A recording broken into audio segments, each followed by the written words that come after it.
Hi, I wanted to show and talk about my experience at the Thai Airways Boeing 777 and the A380 simulators. Since I am very interested in avionics and I am very interested in aerospace as a field. Before I tried a simulator out myself, I had the chance to visit the 747 simulator at Thai Airways headquarters. As this is actually now decommissioned from the headquarters. This is due to the fact that all 747s owned by Thai Airways had recently been sold off. At the time that I was there, it had actually had a farewell ceremony. The first plane that we had a chance to experience was the Boeing 777, which was an older plane that I talked to the pilot with, and he said that it was more based on the pilot's abilities with the assistance of autopilot rather than the autopilot controlling the actual plane itself, which I definitely felt. The pilot also had me try and lift off the plane, had me try cruise and turn in air, and also had me try and land the plane. While everything else went fine, landing the plane was a little bit rough. All full of mine, I am decidedly a little bit too heavy-handed to be a pilot, but I think I did well. At least, I hope the pilot wasn't lying to me when he said that I would not have crashed the plane if I tried to land it in real life. Looking at the results, I'm not sure if I quite trust it though.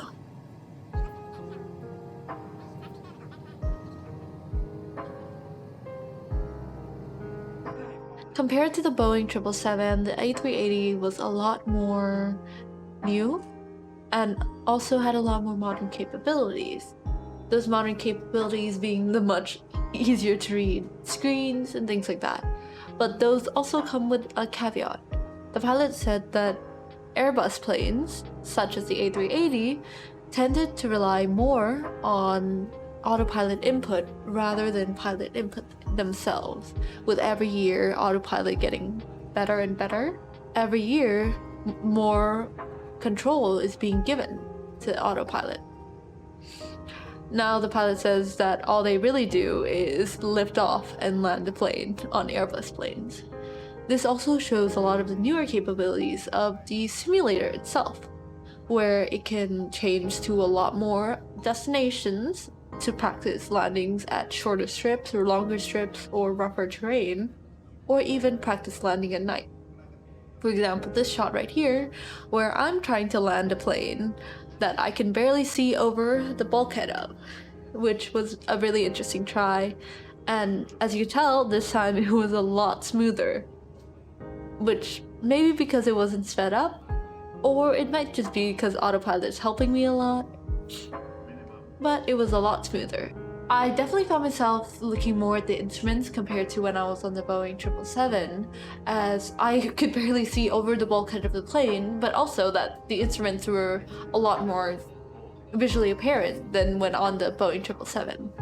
It definitely was a large difference between the two, and I wanted to talk about those two differences right now. I honestly didn't expect the difference between the two machines. You could definitely feel the age in the Boeing 777 machine compared to the A380, and you can definitely see the difference in design aspects to it. Outwardly, the simulators also appear very different from each other, while one looking much more aged and such like that. And other than that, the feeling definitely was different. The Boeing 777 definitely felt more natural. It definitely felt more like you were piloting a plane rather than you were just shifting around a joystick in front of the screen. I don't know if that's a product of the actual simulator itself, or rather that is by design, with Boeing's more typical focus on its autopilot. Hey, me from the future here. I forgot to mention that the A380 actually had a sort of joystick control for the plane, while the Boeing 777 had a more traditional, what you would imagine to be a steering wheel of sorts. Let's go back to our regular programming. There's definitely a conversation to be had about the over-reliance on autopilot but that's not something I'm an expert on. I just have my personal opinions on that there needs to be a balance between pilot control and autopilot. And while I acknowledge that, yeah, technology's gotten really good at doing certain stuff, there's just a certain nuance within human touch that I think can't currently be replicated through technology. Now, this was an awesome experience, and I hope to be able to go sometime again in the future.